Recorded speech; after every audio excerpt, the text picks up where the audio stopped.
Hello दोस्तों, कैसे हैं आप सब। आशा करते होंगे आप बिल्कुल ठीक हैं। आज का जो मेरा वीडियो रहेगा इसमें हम अपडेट करेंगे कुछ ऐसे चीज़ों के बारे में जो आपके एग्ज़ाम की दृष्टि से बहुत महत्वपूर्ण होने वाली हैं। जैसे कि एक बार मॉक टेस्ट करवा रहे थे तो वहाँ पर एक क्वेश्चन निकल के आया था कि जो हमारी डिलीवरी की अनुमानित तिथि होती है उसका हम कैसे ज्ञान करते हैं, यानी कि कैसे पता करते हैं कि कैसे हमारी अनुमानित तिथि निकल के आएगी प्रसव की, यानी कि महिला के डिलीवरी की। ठीक है, तो देखिए ऐसे क्वेश्चन एग्जाम में छप सकता है। तो मैं इस क्वेश्चन को थोड़ा अच्छे से बताऊंगा कैसे क्या होता है। तो अगर आप देख लीजिए, किसी गर्भवती महिला होती है तो उसकी अगर हॉस्पिटल जाती है तो वहाँ उसे कैसे पता चलता है कि उसकी डिलीवरी महीने की इस डेट की होगी, महीने की इस तारीख की होगी, कैसे पता चलता है। ठीक है, तो उसके बारे में डिस्कस करने वाले हैं। तो गर्भवती महिला के प्रसव की अनुमानित तिथि जो हमारा निकाला गया था, हमारा निगले एक प्रसूति रोग विशेषज्ञ थे, उन्होंने एक फार्मूला दिया था, उसी से निकाला जाता है। तो उसे हम निगेल का नियम भी बोलते हैं। ठीक है, तो ऑप्शन अगर कहीं आपको एग्जाम में देखने को मिले तो आप इसको करेक्ट कर दीजिएगा, क्योंकि एग्जाम में एक बार क्वेश्चन पूछा गया है। बात करेंगे क्या है, बच्चे के जन्म के समय 280 दिनों के गर्भकालीन आयु मानकर, यानी कि सभी लोग जानते हैं कि जो बच्चे का गर्भ का समय होता है 280 दिन होता है या 9 मंथ होता है। ठीक है, 9 मंथ होता है, ऐसे माना जाता है। तो इसे कैसे निकाला जाता है कि अंतिम माहवारी शुरू होने के लगभग 280 दिन यानी कि 40 सप्ताह बाद परिणाम आता है। और एक और तरीका है कि आखिरी माहवारी के पहले दिन में 9 महीने और 7 दिन जोड़ा जाता है, यानी कि आखिरी आके जो माहवारी आई थी उसके जो आपका पहला दिन था उसमें महीने के पहले दिन 7 दिन जोड़ा जाता है और 9 महीने भी जोड़ा जाता है। यानी कि जो पहला दिन आया था उसमें 9 महीने और 7 दिन ऐड किया जाता है। 9 महीने और 7 दिन ऐड किया था, कितना, 9 मंथ 7 दिन ऐड किया था। क्योंकि कभी एग्जाम में पूछ सकता है कि जो हमारा निकले फार्मूला था उसमें कैसे निकाला जाता है। तो उसमें जो पहला दिन था उसमें 7 दिन प्लस 9 महीने ऐड करके जो हमारी तिथि निकल के आती है, जो हमारी डेट निकल के आती है, वही हमारी प्रसव की अनुमानित तिथि होती है। आप इसको याद कर लीजिए, क्योंकि एग्जाम में ये भी एक बार प्रीवियस ईयर हम क्वेश्चन करा रहे थे तो वहाँ पर पूछा गया था कितने दिन और महीने जोड़ा जाता है। तो 7 दिन और आपके 9 महीने जोड़े जाते हैं। ठीक है, नेक्स्ट बात करेंगे नेगले का नियम। नेगले का नियम एक जर्मन प्रसूति रोग विशेषज्ञ फ्रांज कार्ल नेगले के नाम पर रखा गया है। ठीक है, बिल्कुल नाम की जैसे उनका नाम था उसी हिसाब से उनका नियम यानी कि लॉ बन गया।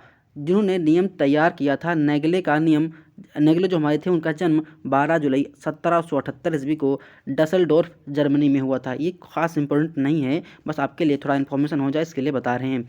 नेगले के नियम का उपयोग करके अपनी अनुमानित दिए तिथि की गणना करके सूत्र का, या इन्होंने ही ये सूत्र दिया था। अब देखो, अब इन्होंने क्या बताया था, अंतिम मासिक धर्म की तिथि, ठीक है, प्लस 7 दिन मैंने बता दिया, 9 कैलेंडर महीने यानी कि जो 9 मंथ होते हैं, और बराबर प्रसव की अनुमानित तिथि निकल के आती है। ये क्या होती है, प्रसव की अनुमानित तिथि होती है। ये हमारा बस आपको याद कर रखना है कि 7 दिन और 9 महीने, और नियम क्या था, निगले का नियम। बस 2 चीज़ आपको याद रखना है। थोड़ा उदाहरण के तौर पे आपको बताते हैं क्या है।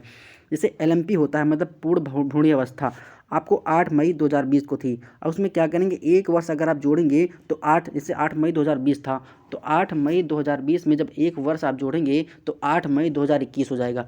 ठीक है, अब क्या करेंगे, अब आपको 9 महीने जोड़ना है। ठीक है, तो 9 महीने क्या करेंगे, आप उसमें माइनस कर देंगे। तो क्या हो जाएगा, 9 महीने जब माइनस करे, जब उसमें 8 महीने, एक पहले मान लो एक महीने, एक माह, एक साल था, 8 मई 2001 से पूरा एक साल हुआ। इसमें आप, लेकिन आपको केवल 9 महीने चाहिए, एक साल नहीं चाहिए। तो आपको क्या करना है, 3 महीने लेस कर जाएंगे तो आपका 9 महीने हो जाएगा। जैसे 12 महीने होते हैं, एक साल में 12 महीने होते हैं, तो 12 महीने में अगर आपको 9 महीने चाहिए तो आपको 3 महीने बाहर निकालना होगा। तो वही 3 महीने अगर आप लेस कर देंगे तो फरवरी 2021 हो जाएगा। ऐसे ही निकाला जाता है, ये आप उदाहरण के तौर पर आपको बता रहे हैं। अब देखिए क्वेश्चन कैसे एग्जाम में बनता है, क्वेश्चन कैसे एग्जाम में बनता है।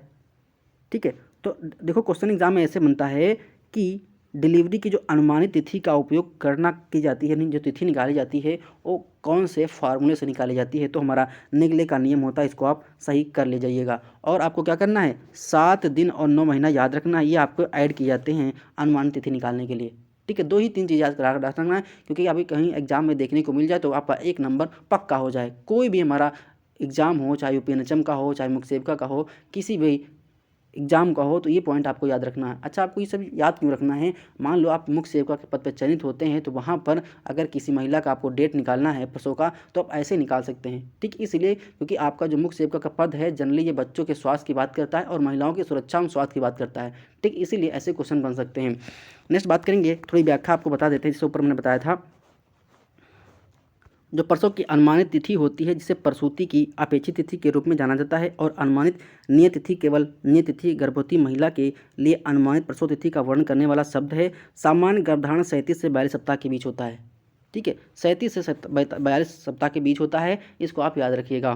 कभी कभी प्री मेच्योर बेबी हो जाता है जिसे हम NICU में रखते हैं। नेगले का नियम, नेगले के शासक का नाम जर्मन प्रसूति विशेषज्ञ फ्रांज कार नेगले के नाम पर रखा गया, जिन्होंने नियम तैयार किया था, ठीक है। बच्चों के जन्म 280 दिनों की गर्भकालीन आयु मानकर गर्भावस्था के लिए नियत तारीख की गणना की जाती है, ये भी बात सही है।